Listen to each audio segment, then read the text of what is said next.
Welcome to Invest. We talk about investing, finance, and professional development. As the current time of 10:16 a.m. on Eastern Time on July 30th on Saturday, Ethereum closed at $1,730, up about 0.5% so far. Respect over crypto market on this Saturday morning so far, across the board is relatively up, as we are still digesting the confirmatory signal from the FOMC meeting that durated since Wednesday. And then subsequent to that, we have a across the board kind of mixed bag type of corporate earnings that drive us to be propelling with the momentum that we've been enduring so far. But on the technical front, we'll dive into it in a bit to see what's going on. Is it really worth your time and your energy to be buying at these levels right now, based on a risk management level perspective? And first, I just want to say thank you for the kind notes that you have given me. After my video posting yesterday, on just the kind messages. As you probably missed it, I've been receiving some negative messages from some of the subscribers because I was on, obviously a business trip, and I couldn't be posting. I don't know how I would be posting, these videos, on the plane, on a flight.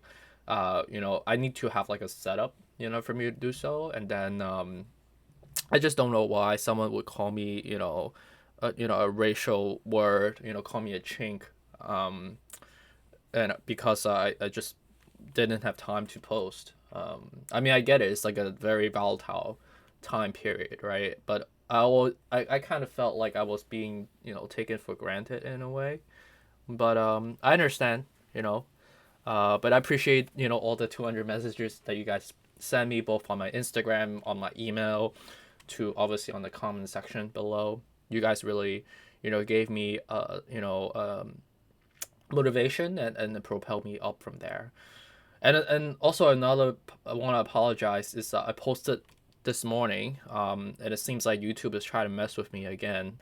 It seems like the audio did not go through, so I had to record again. Seems like the file was corrupted for some reason. So next thing you know, I spent like 2 hours just like redo the whole thing. So this is actually a second recording. But so yeah, I appreciate if you could subscribe and like this channel, because I just don't know why. Maybe I haven't been getting the best luck lately. And I also, am catching up on sleep. I did sleep well last night in a way. Obviously, 3 hours time zone difference. It sounds very small, but actually, I don't know why. I went to sleep quite early last night. I don't know why. Maybe like the lack of sleep, was just like building up, physically. And next thing you know, I went to bed at like 9 p.m. last night, and then I sleep all the way, until this morning. So I just kind of woke up at like 9 a.m. this morning as well. So that's like a 12-hour sleep, right? So I should be relatively refreshed. But I don't know why, but my body across the board is quite sore for some reason. It's like almost like I hit by something. I don't know. Maybe, yeah, the body is quite interesting, quite mysterious. I don't know. So anyway, so let's just dive into the media to see what's going on across the spectrum. I'll say across the board is quite, mitigated, not the most, especially directly correlated to crypto. I mean, the most relevant one that is, kind of percolating would be the merge, of Ethereum 2.0. But beside that, I would say, it's not the most directly correlated. So these are just more adjacent news. So just look at some of the news across the spectrum. One I'm seeing is with respect to JetBlue taking over Spirit's airline. And with that being said, it will obviously, drive some stir around the Justice Department because of antitrust. Will these two companies combined be too big for the airline industry, right? Will they be monopolizing or dictating the price level for airfares going forward, right? Which is another issue.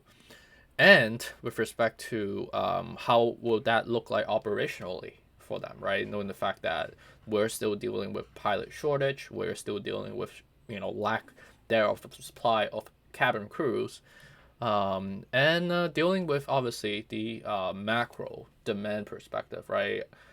Traveling, we are at the kind of the spike and the peak of it, throughout the year.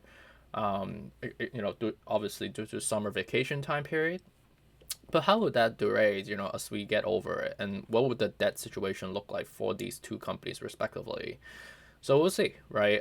This will obviously drive some stir around the consumer purchasing behavior, which will drive some, direct correlation to the CPI report as well. The other news I'm seeing is with respect to Elon Musk. It seems like he's counter-suing Twitter over the merger, but the details are not public yet. So it seems like there's some more volatility ahead for the Tesla stocks, obviously, but also for Twitter stock as well. So we'll see how that goes. And then the other one I'm seeing is with respect to the mortgage rates.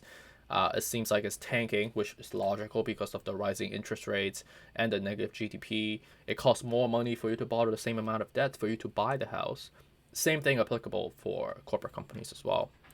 And then the last news that I'm seeing is with respect to New York State government governor Hochul, which she's declaring the state disaster emergency over monkeypox. Seems like the cases are spiking on a domestic level and within my state in New York.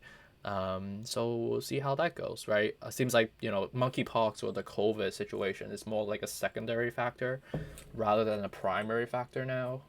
It seems like the inflationary pressure, the rate hikes is more in your face and it's more of a macro driver and also corporate earnings as well. So we'll see how that goes, right? Will monkeypox become another wave of volatility into the market going forward? But in the near term, the most macro factor that we need to be aware of, like firstly, would be the month-over-month transition to August, which is obviously we are, 2 days away. And then subsequent to that will be the CPI report that's coming out, I believe it's in the first couple of weeks of August. So we see how that goes and how would that dictate the momentum going forward. Okay, so let's just dive right into it. And apologies again for, reposting. And thank you again for the kind notes. It really motivates me, even though like sometimes like I feel alone, because like I sometimes I fail to understand the perspective that I'm speaking to a lot of people on this channel, like thousands of people on a day-to-day basis, and but I'm just lucky to have a good team of people to support me. And like my job, even though like I'm always like engaging with people, talking to people, but it can feel alone sometimes because I'm most of the time just like doing this by myself, but yeah, anyways, respect to recording time of 10:24 a.m. on the Eastern time, and right now we're at the 1727, up 0.34%. The next level up is going to be 1860, obviously, right? The level down is going to be 1650 based on the current setup. And you can see that clearly we've been quite extended for quite some time. Golden Cross was formed on the 23rd of June. We've been extended for basically a month now, over a month actually. And you can see that clearly we got blocked every single time we reach around the current level that we're at right now. It's 68 out of 70. 1, 2, 3, 4, 5, 6, 7 times. But on a weekly, you can see that clearly we're about to form a golden cross, and a monthly as well. We are about to, form a plateau and try to recuperate back up. So I do like it in the weeks out, right? And I think this triangulate well with the timing of the macro catalyst that should be expecting going forward, right? So 1860 would not be a surprise, but I think that's about it in terms of the how extended we could be potentially. Bitcoin is up 3% so far. We are quite extended since, obviously similar to the timing of Ethereum on the 24th. And the 65 out of 70 at the moment right now clearly got blocked every single time we got there. We do have a large leap up to going back up to this 26,500 from here. So we'll see.